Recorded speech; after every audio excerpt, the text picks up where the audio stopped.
Welcome to another Thursday session, intermission style. This week, deep connection has been the underlying theme. And I've noticed this week through the wall of winds and such that, and I know personally when I'm prompted to make when I've given myself permission to make a deeper connection, that I tend to be able to find and allow myself to let the guard down a little bit. And I noticed that since that theme has been prominent this week, I've been looking for moments to kind of share a little bit more about what's going on with me, ask some more open-ended questions, do a lot more active listening than maybe I normally do.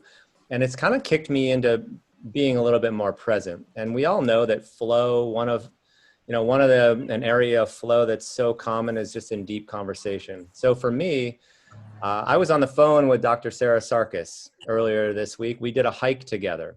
We sure did. We did a walking, talking, chat, and it was amazing to get reconnected. And so this felt kind of in synchronicity of what we were kind of going for this week. And I wanted to bring Sarah on today to just explore a little bit more around what's really going on when we're connecting. Why is that something that's so important? Maybe how that kind of dovetails into flow. Sarah is a clinical psychologist who just recently moved from Honolulu back to the Boston area. Somebody I know and love dearly from some time spent doing training together within Flow, and who works for the Flow Research Collective, has a private practice, is just an overall badass. And Sarah, thank you so much for jumping on with us tonight. Thanks for having me. I'm always so touched, and it's a mutual admiration society here. So I want to just kind of open it up a little bit with, when you and I were talking the other day, like I said, it felt like that something about my own neurochemistry, maybe in neurobiology, was being tweaked during our conversation. Like I was exploring new ideas in my mind. I was really activated from listening to your stories. And throughout the course of this week, as a collective, we've been sharing a lot more with each other. Just want to kind of start a little bit with what's going on inside of us when we're connected. Why is that so important? And then just kind of open it up to a conversation from there. Yeah, so I'll just give like a 2-minute thing on it, because the best part is what people have to ask and connect on, right? That's our topic. Right. But so when we feel connected, that is the work and the relationship of a very particular neurochemical in our brain called oxytocin. And, it's present basically from breastfeeding to Burning Man and everything in between. Every time we have any real sense of connectedness. And connectedness is, it turns out, sort of not something that's actually optional. Our survival as a animal has been predicated on it, and it's just a hardwired part of our brain, right? So, and it's actually a hormone. Oxytocin is a hormone, and it interacts with our nervous and our endocrine system. So it's sort of like it's excreted through the hypothalamus, which is this sort of central part of our brain, and it is essentially, it was deemed kind of it was called the cuddle chemical. It was also deemed the moral molecule at one point, all of which I think are great names. Turns out they're rather one-dimensional. The oxytocin is totally morally and ethically neutral. It's just a hormone that gets excreted and it does what it has to do. It's also present in like cult worship. It's present in like neo-Nazism. It's present in any time that you had like an intense sense of being an in-group. That's all the work of oxytocin. And the really interesting thing about oxytocin, just to drive home how ethically neutral it is, it doesn't actually give a shit what you connect to. Its purpose is just to connect. And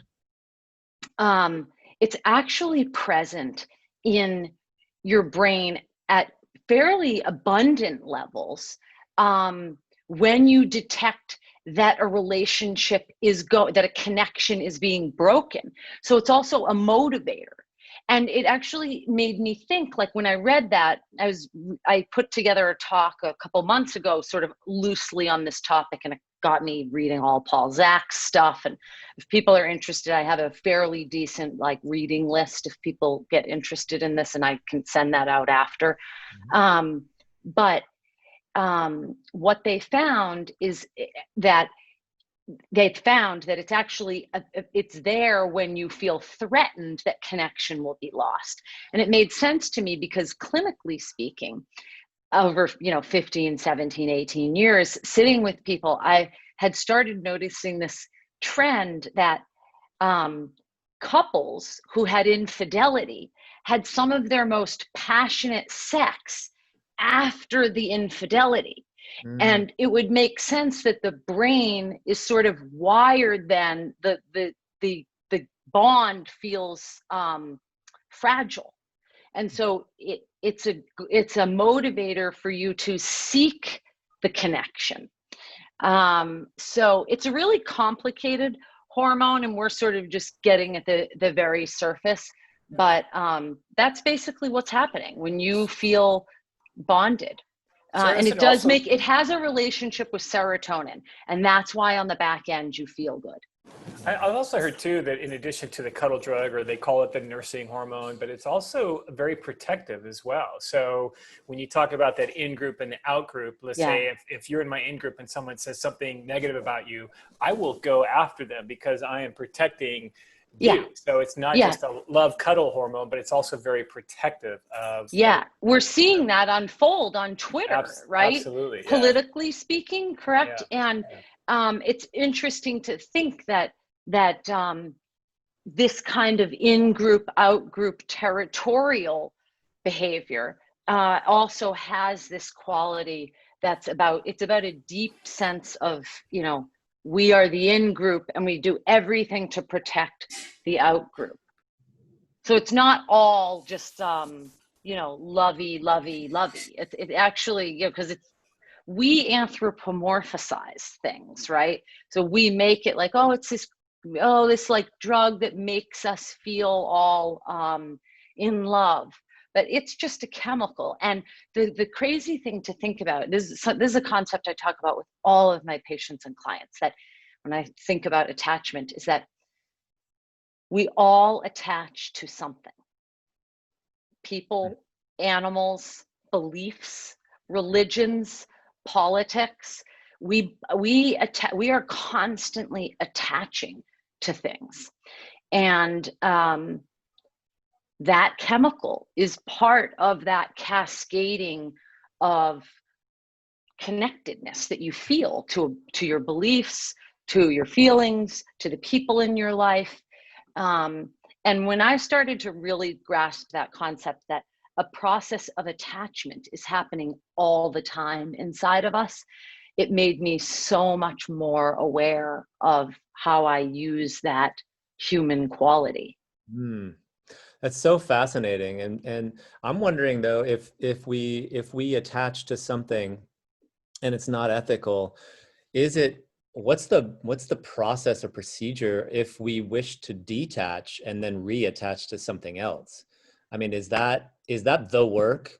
And if so, are there some clear-cut steps? So let's just say I'm in the alt-right, and all of a sudden I wake up and I'm like, God, no, this isn't working for me anymore. I want to pull myself out of this group. Is that a pain point? Is that loss? Can you just? Yeah, that's such a great question. I was just lost in thinking about what a great question that was. I mean, I would assume parts of it are like grief, right? There has to be a letting go. And I would think even after the realization, right? Like you can have an aha moment, right? We all know that's actually just the elements of the adaptive unconscious sort of slowly making its appearance. But let's say it's an aha moment, to coin Oprah. And you may have that aha, right? But there has to be a series of then micro steps over time of sort of truly relinquishing, especially like, because if you wake up and you realize, oh, this is a an in-group that I don't want to be part of, right? But it takes a long time to undo our thoughts, our thought processes of. So yeah, I mean, I would think it feels probably like grief and loss and surrender and all the things that we often try to avoid and don't associate with being, good or happy. It's interesting because I think one of the things when I do a lot of work in the team space and the collaboration space, which is also, we talk about group flow, a lot of elements. And a number of years ago, I was working in inner city Oakland, dealing with gangs and gang task force. And they're talking about, well, how do you even get people to start to bond to something, right? Like they have the whole bonding experience. And that they coined, it was called the social development strategy. And it was talking about 3 things that people, or like any club that you join, do. And they provide opportunity, they give skill, and then the recognition. And so if you think about it in the context of gangs, it was, being a part of something greater than yourself. And this is where the occult plays this game very well, so they see something weak, join us. Every group does, yeah, right? And then they give you a language, they give you skills, and then it's that recognition. In the context of gangs is, here's your color. And so that, it's how do you get people to bond? And I think, again, this is where in connection, finding similarities, like opportunities to connect. If we have the same kind of animal or the same kind of, all of a sudden there's an opportunity to have a shared language, that we have skills to talk about. And then recognition is like, oh, you must have good taste because you're a dog person or you're a cat person. I mean, it's really subtle. It's such a simple set of steps that you can start to think through in terms of, what are the opportunities that I have to connect with my community? What skills do we need? And it's so great in this thing because we're sharing skills together. And I think that's and then giving recognition on the wall. It's almost that the app itself is kind of providing those 3 things as well. Well, just everybody logging on here, we're all getting a dose tonight of connectedness, right? And neurochemically that comes as oxytocin. But, I mean, ultimately, psychologically, what it ends up feeling is, grounded and cup runneth over kinds of feelings. But yeah, I wanted to say too, Scott, because like you basically described like every family, right? It's like that those 3 qualities are present in every group that collects members. And, they're really important. And when we look at especially organizations, like this is Paul Zach's whole premise of his book, The Trust Factor. And, that sense of that you can have autonomy, that you have opportunity or purpose, and this sense that you belong here, you are safe here is, I mean, that's pretty much everything. And all of us at this very, very primal level are seeking that, all of us, in ways that are both conscious and unconscious. And that's just for sure true. Which really makes sense, because when you start talking about how it applies to getting into flow and why when deep connection is like that, the biggest way to experience flow is that if I'm in such a deep trusting relationship with you, I don't have to worry about anything else. I don't have to fear for my life. I don't have to fear for this. So all of my alertness that I would typically have if I'm suspicious or in a danger zone, I can just force all of my energy into this dynamic between you or within my community or within my family that I feel safe with, So I'm wondering if that's a part of it, because when you say how it's connected to the hypothalamus, which is tied to, it's hippocampus. I'm thinking about memory, but I'd just be curious to know, like, would that be part of why you suppose people get deeper into flow when we're in deep connection, because of that sense of just being letting Well, my guard down. psychological safety is a necessary step in group flow, right? So,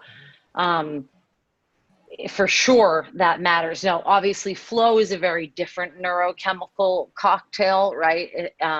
Than just the oxytocin profile, although it's never just oxytocin, right? Oxytocin pairs with serotonin. And then on the high end, when it's high alert stress, it's paired with cortisol. That's how it's all intertwined with this endocrine process that's happening. So, it's more complicated than, first of all, than I even understand. I have just enough knowledge to be dangerous. And it's much more complicated than what we're covering today, right? We would be so bored in the weeds if we really got into that whole process. That would do the opposite of helping us all connect. That would disconnect us. But psychological safety is for sure a sense that you can be yourself and really be vulnerable is a part of group flow, right? That's the yes and policy of like, you never leave the record screeching, because that makes people feel like, oh, uncomfortable and so it matters. I want to go back though briefly to this the lack of ethics around this oxytocin and how you can feel. I could be part of the Crips or the Bloods and I could be feeling connected, right? But I'm thinking about, like, I know for myself, I'm kind of a pleaser. And I'm like, and through my life, when I look back on my life, I've been part of groups that maybe weren't necessarily good for me personally to be part of, but I was part of the group. And so since I was accepted by the group, I would demonstrate and exhibit some of the habits of the group that even inside of myself, I knew that wasn't necessarily something that was good for me. So it was this constant tug of, sure, I'll go out for drinks after work with the gang, even though what I really wanted to do was go to yoga, for example, right? And so that was a really difficult struggle. And I know a lot of people struggle with that. And I've heard this phrase, like, you're like the 5 people you hang out with most. I don't know if that's a real thing or not, but I definitely know that it took a lot of courage for me at different points in my life to make that break away. And I also still, and I really respect that break. And it sounds like I respect that break because I was getting that oxytocin from this group. So I guess, just in terms of applied and maybe some practical tips through sort of a psychological framework, are there specific things that, and I know this is probably more N=1 case by case in a lot of ways, but at least for me, I would just sort of like make excuses. And I'd be like, sorry guys, I can't hang out tonight. And then ultimately kind of like, sometimes like, confront that kind of stuff head on. At this stage of my life, I have less of that. But earlier in my life, it was very difficult. And I can also imagine being in an organization where you want to gain favor. You want to be part of the crew.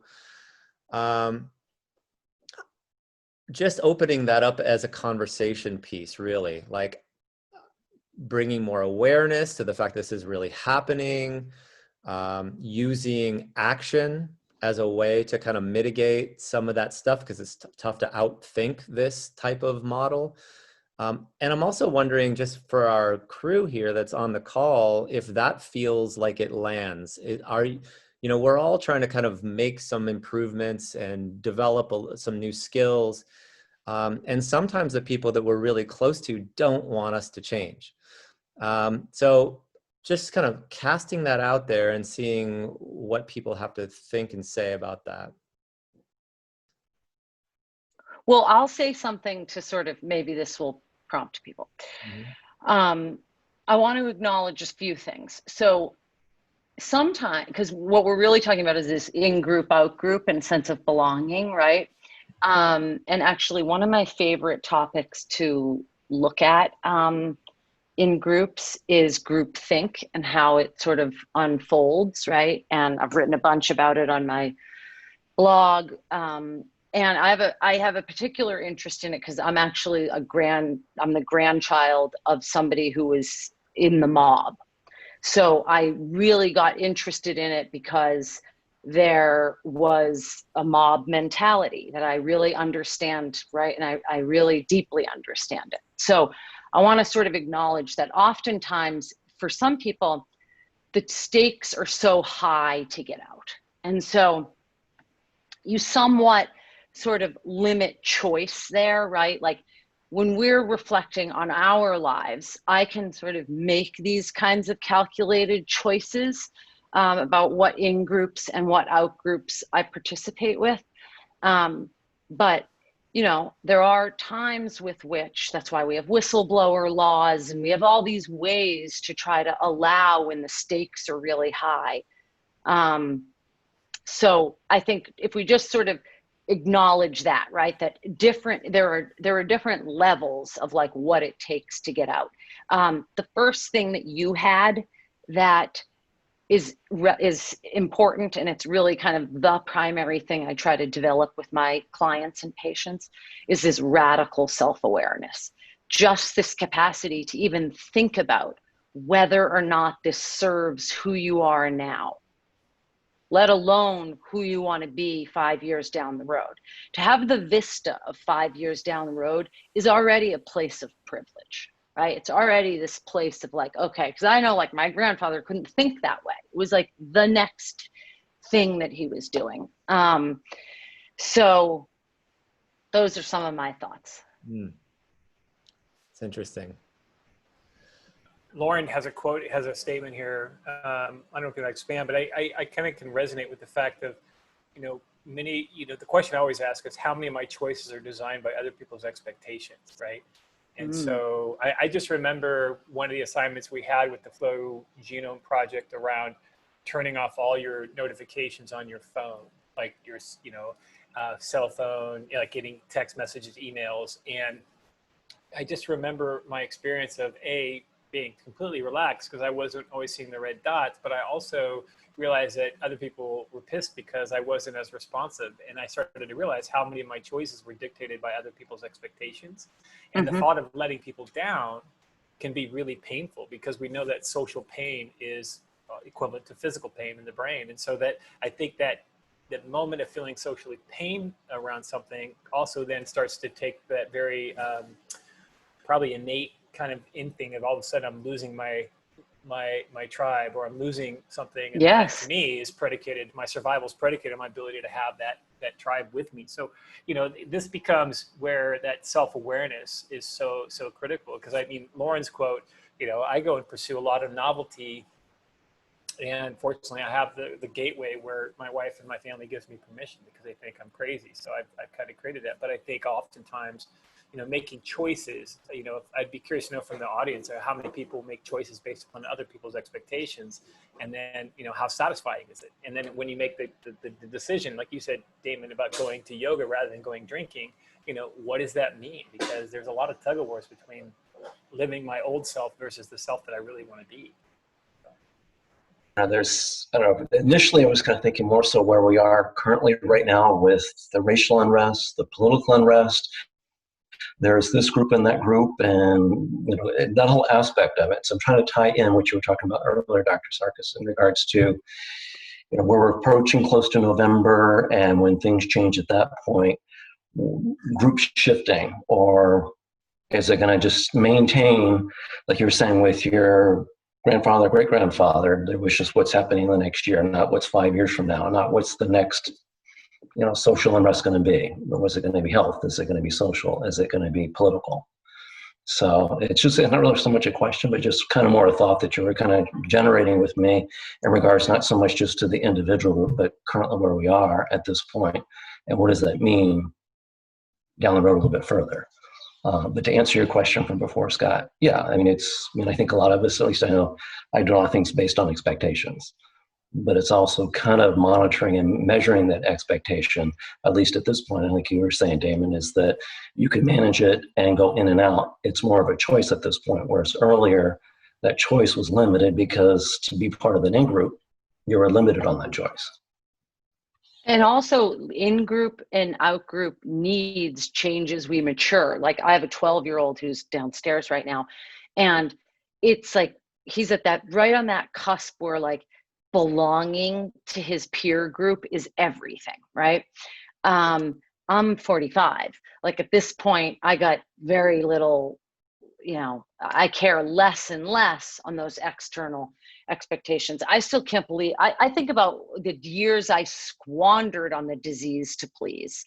And I still haven't reconciled that. So I also think we go developmentally. We have emotional needs that are governed by the decade that we're in.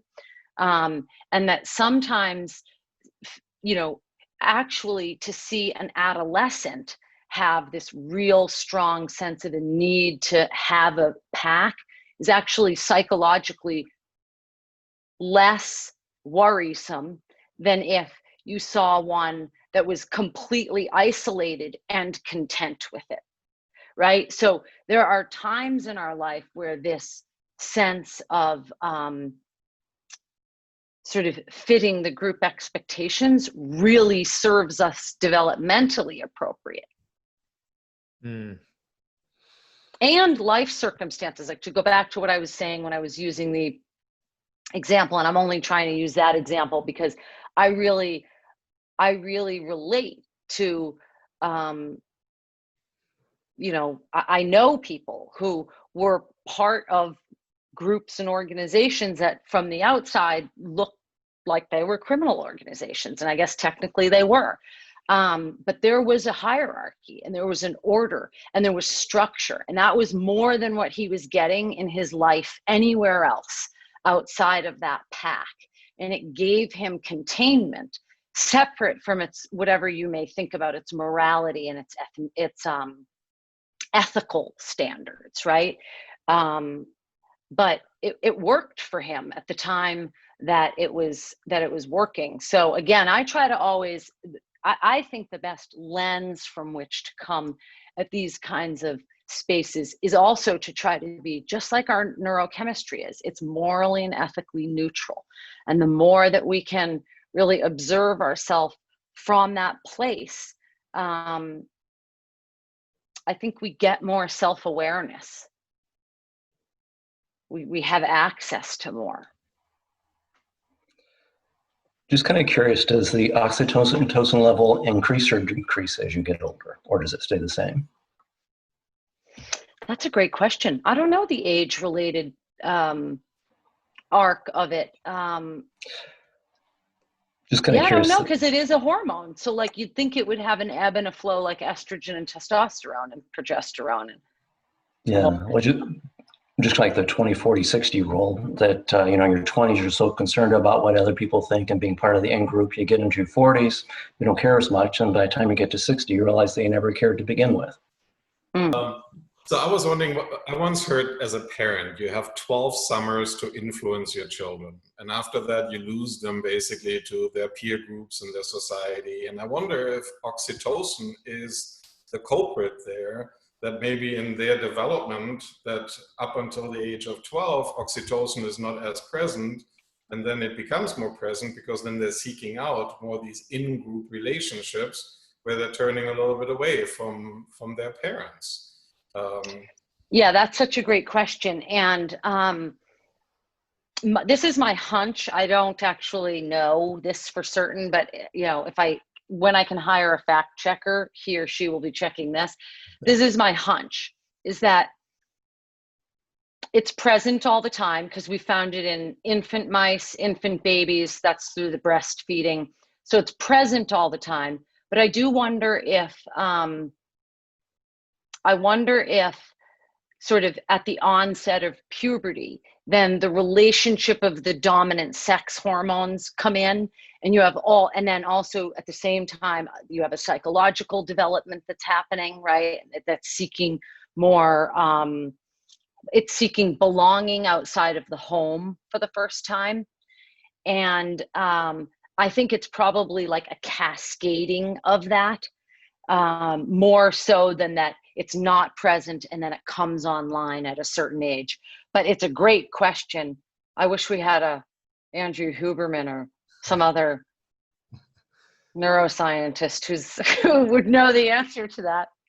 But that's my guess, is that it's you know, it develops with us. It's a dynamic. It's a dynamic neurochemical that's developing with us throughout our lifespan.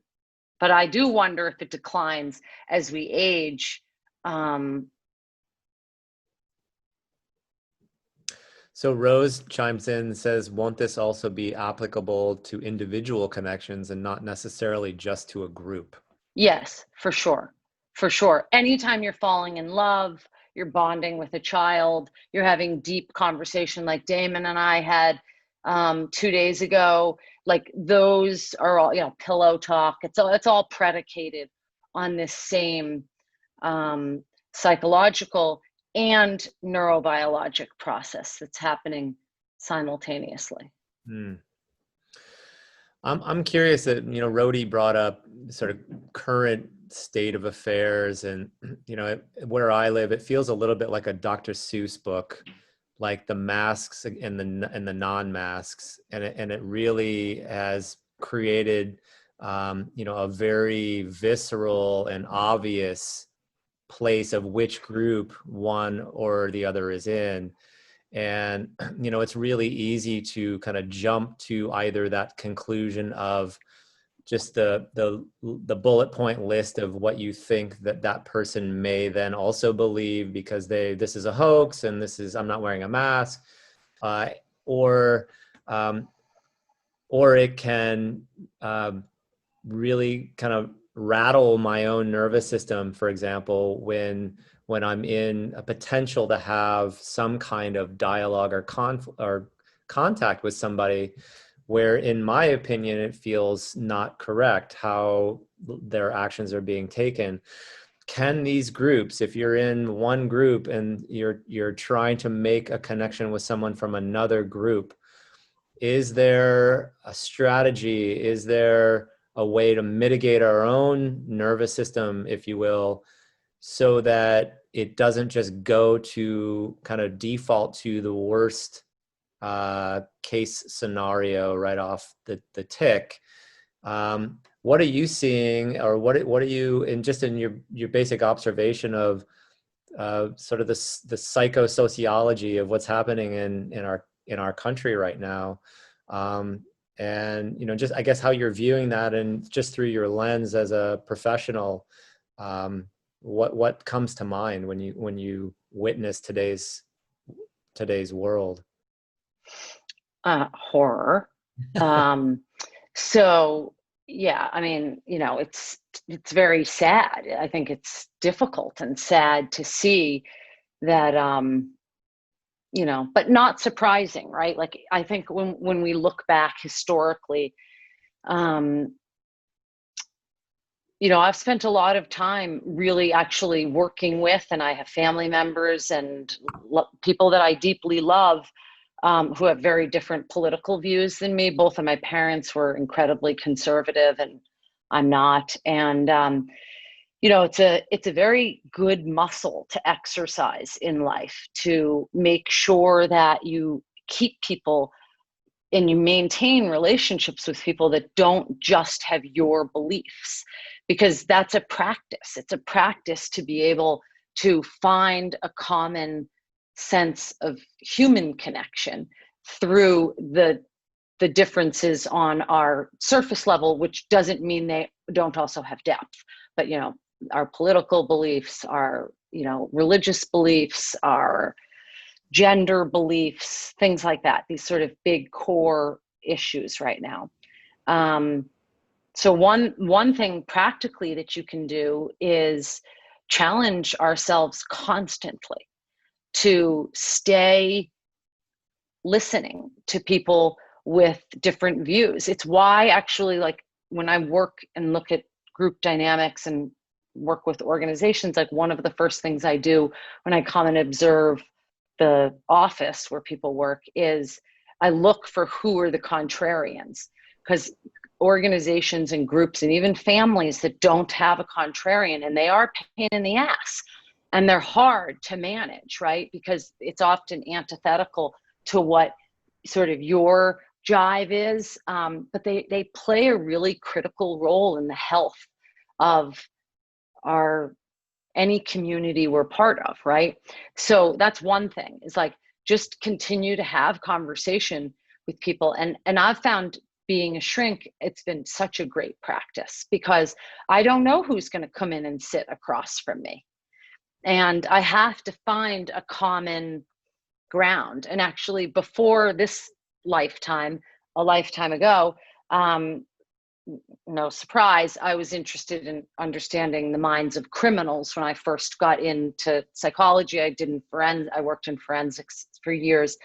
And I was in and out of prisons for the first 10 years of my work. And that was a great practice of really learning how to approach every human being, no matter how different our lives were and no matter how different the paths had taken us, with the same level of humanity. So that's just a great place to start. That practice has taken me all 45 years, so that should keep you busy. But I just try to approach it as really just deeply trying to understand. Usually there's going to be something that makes sense. Like I did not vote for this president, right? I'm okay saying that. I'm okay time stamping that political statement.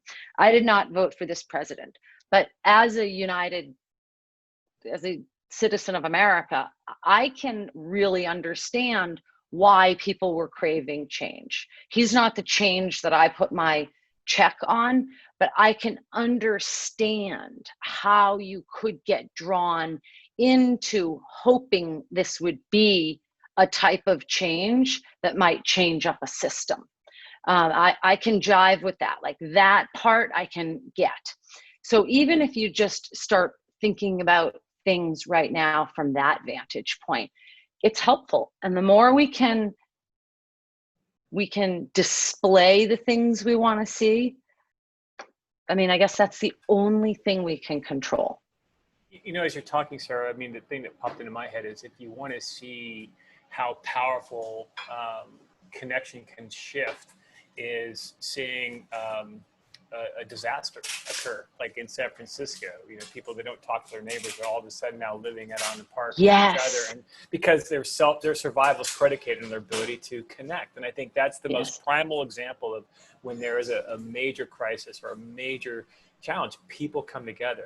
Take it to its most rawest form. And so if you can, take that to organizations, it's where's the common cause? When the work that I do in the groups is, I go into some real toxic organizations and getting them out of the us and them, and moving them in the same direction. From a brain perspective, it's where do we want to go together? Yeah, you don't have to like each other, but where are you guys trying to get to? And the whole interest-based versus positional stuff. And I think that's the part too, is that we're arguing over a set of positions, but the question is, what are the interests driving that? If people are saying, hey, I want to have a safe community, so do I. So do I. It's I want this. So do I. I want everybody to have access to good education. Well, gosh darn, so do I. Yeah, I want to have a safe country. So I think it's finding out, what are we focusing on? And it just seems that the narrative comes out to, going back to creating an us and them dynamic. And then the other part that I find fascinating is then we say, well, they are doing this to you, and that's not fair, which is tricky in the brain, because that also activates the disgust network in the brain. And then all bets are off in terms of my own behavior towards you. So I think when we talk about connection, the narrative that I observe is that in any organization, if you're an employee and you have a manager, well, management's doing this to us. It's well, who the hell are you talking about? So I think a lot of times, we lose sight of that narrative of where are we going together, and how do we work towards that? And because that's the most common way to create that shared vision with each other. And it's fascinating because I get to see, and I do a lot of community development work, and when you get people into flow who are awesome, all coming from different perspectives, that's pretty powerful, I think. So, but I Yeah, found and it's very palpable.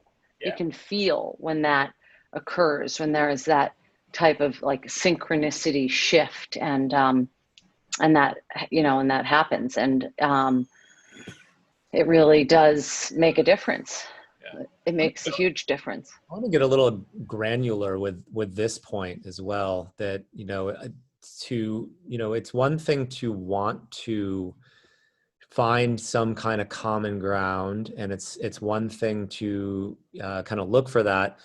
I know in my graduate training, you know, we did a lot of work around active listening and doing, you know, trying not to think while listening, and kind of making that connection. As a shrink and who's been in this field for a long time, can you give some practical tips for those of us who, you know, if I get triggered, if I hear somebody say the thing that's like, oh God, that's stupid, or that's racist, or that's whatever it is, or just merely mind wandering, or you're halfway through speaking and I'm like, oh, I've got a thought, and now I'm already thinking about myself. To me personally, when I hone in on that skill, where I am just holding space, hearing, and then allowing that to kind of register, I find that my buttons don't get pressed as quickly, and it makes it more possible to look for that, maybe that small little thread where we can kind of create a little bit of common, you know, bond together. I'm sure it's just so inherent in your way. I've heard you talk about being like ferociously curious. Anything for us that you know, maybe struggle with kind of finding that, you know, where the rubber meets the road? Yeah, I mean, it's such a great question. And I mean, first of all, I'm a purist. So I'm not somebody that thinks I think tips and tools are great. And I know that they're helpful and they're a little hit of dopamine. So I don't want to be the party pooper, but it's just sort of all the same, right? So first of all, like if I know I have a long clinical day, so if you know you have a meeting coming up with somebody tomorrow where it's going to be intense, then the preparation comes before the day, right? So like I mean, since I've been young, since I was 24 or 25, like, you know, I go to bed at 9 o'clock. I don't drink alcohol. I try to exercise every day. I try to have like a ritual at night that prepares me so that I'm actually showing up to my patients prepared to be present, and because that's really what they're paying me for, to be completely present in the moment with them for whatever unfolds. And sometimes it's really difficult. It's not all that empowering, and it's not lovely, and it's, you know, it's really difficult stuff. And so first is just do all the things. And then yeah, the active listening sounds like a lot like meditation. So that's the other thing, is over the years, well, first of all, there's just an art, there's a practice, not an art, there's a practice to just learning to be present for that stretch of time, right? So like you get trained to whatever you do. So for me, it's like 50 minutes, 55 minutes, and I can basically tell you intuitively when 55 minutes is about to happen, because I can feel my body being ready to be done, right? Because that's what I trained myself to do. So, but also there's a mental piece of it. Like there is a discipline to being present. And discipline is just a practice every day of like, I'm putting, other than using, you know, I'm fully present, but like, other than that, like I am there in the service of that person. And so, you know, that's a discipline of like, my thoughts don't matter, or you observe it. Like a lot of it is for me, observations. Like if I'm chronically tired with a client, I have to really think about like, okay, what's happening here? Like something's happening. Or, you know, sometimes you do get triggered by people. And we have to find ways to have difficult dialogues. I have to have very difficult conversations with people sometimes about very difficult topics. And, you know, you just sort of, I try to always, I always hope that the intention that I'm coming to the moment comes through, even if the words fumble and we have some friction, or but that the intention that I'm fully here to be in it is there. And then, you know, after that, it's sort of a live thing. So, and it also, I mean, it's not the worst thing if you get triggered. I mean, you know, it's awful if you hurt somebody's feelings or you say something really regretful. We feel bad and we feel shame, and that's probably a good use of shame, right? But, you know, it's ultimately a way for you to then reflect on that about yourself. Like, oh, wow, that person really got me. Like, they got me. I love that.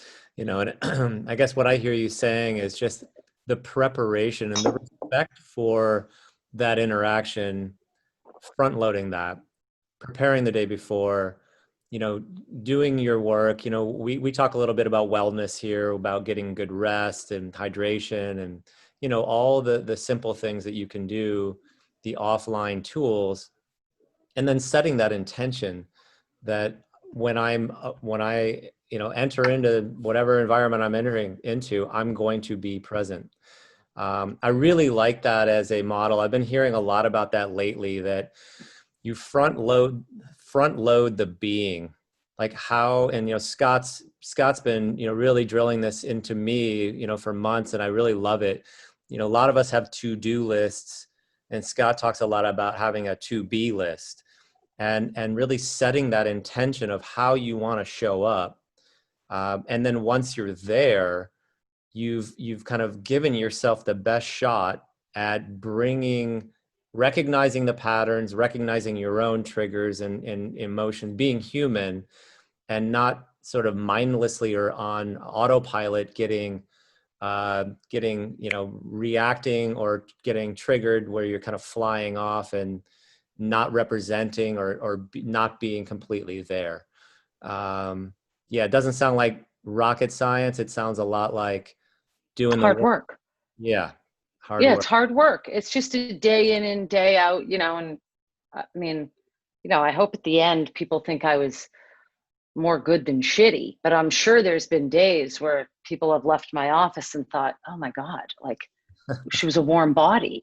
Do you get oxytocin in your clinical practice? I mean, is this?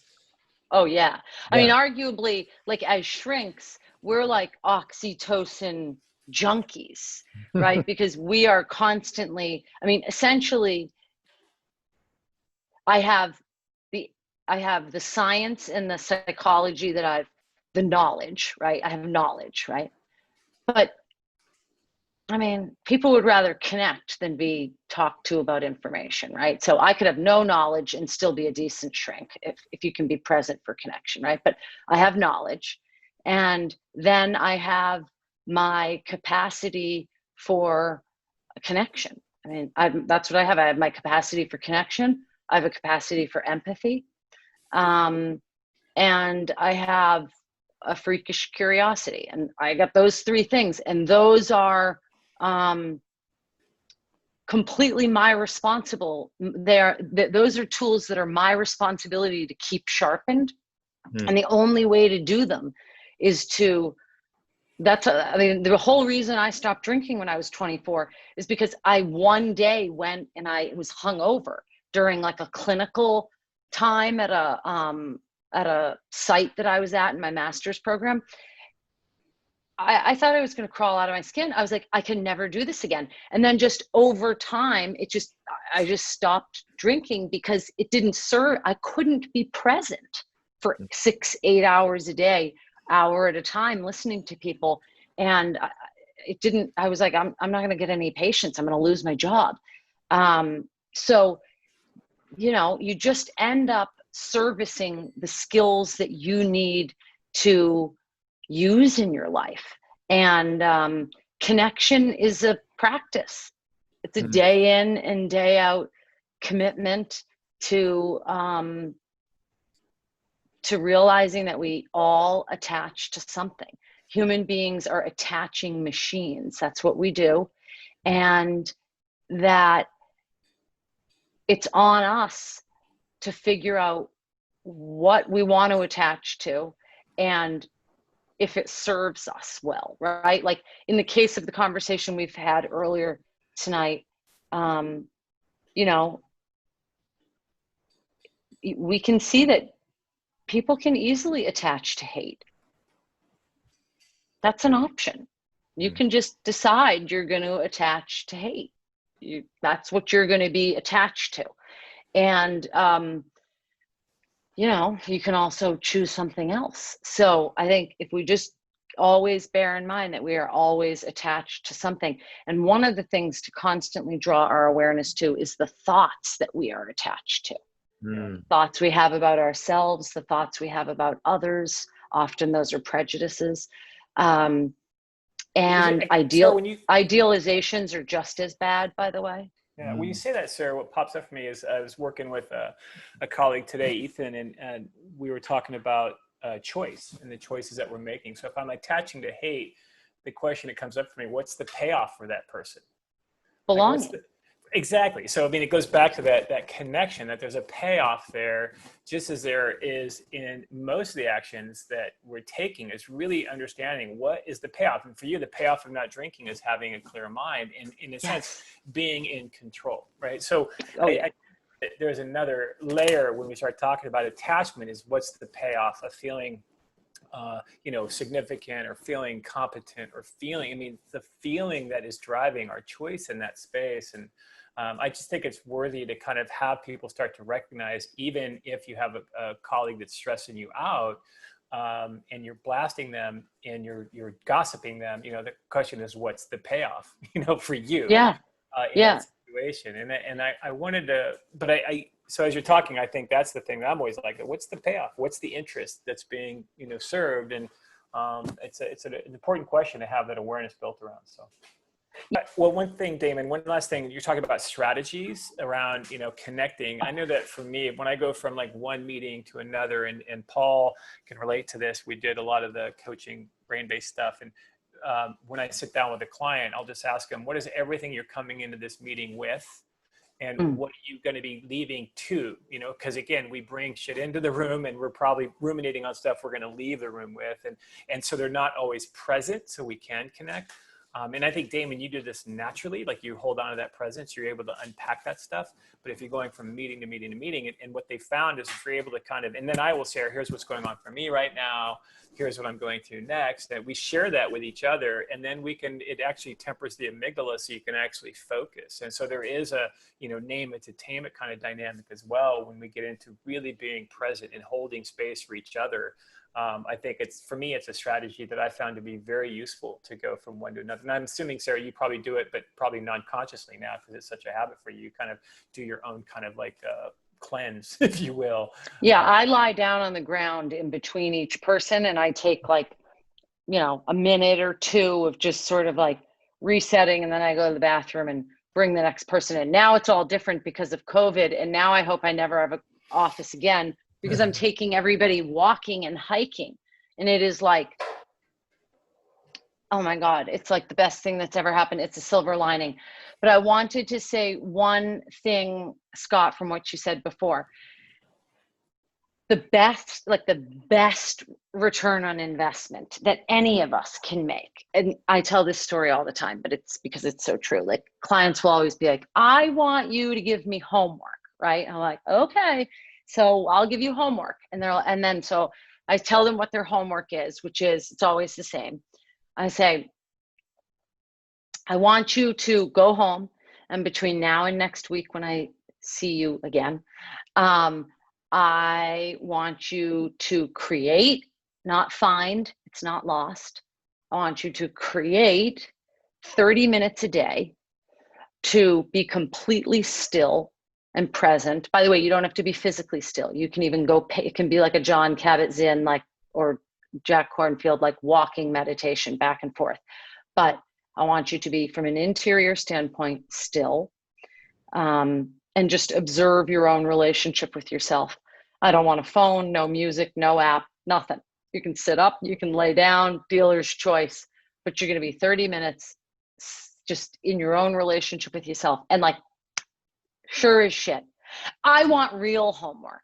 I don't want that kind of homework. I want real homework. And I'm like, oh, okay. So now we have a distinction. And this happened, I was living in Boston. I'm born and raised here for decades. And then 10 years ago, I moved to Hawaii, and I thought like, oh, you know, largely Japanese, lots of Buddhism, like, oh, they will embrace sitting still in their own relationship with themselves. No, same thing. No, I want real homework. And I believe that it's because it is really one of the hardest things to do. It takes real practice to just be, we're talking about this connection with other people. But the truth of the matter is, like, at our most fundamental, that your own relationship with yourself is the only one that takes you to the finish line. So if that relationship isn't square, if those corners are not tucked in, everything that comes for all your efforts to connect forward and outward are going to reflect what's going on inside. So, you know, I'm always amazed at how hard it is to just be in our own, just be connected to ourself. Yeah, it's a potent question, because when you say that, I often ask folks, you know, when they're complaining about something or a situation, I'll just simply say, do you like who you are in that relationship? You know, or do you like who you are in that situation? And oftentimes they don't. And so, but it's not about the outside environment. It's like really understanding, like, man, I feel really, you know, this or that. And it's like, great, because that's what's probably really going up for you. So let's work on that.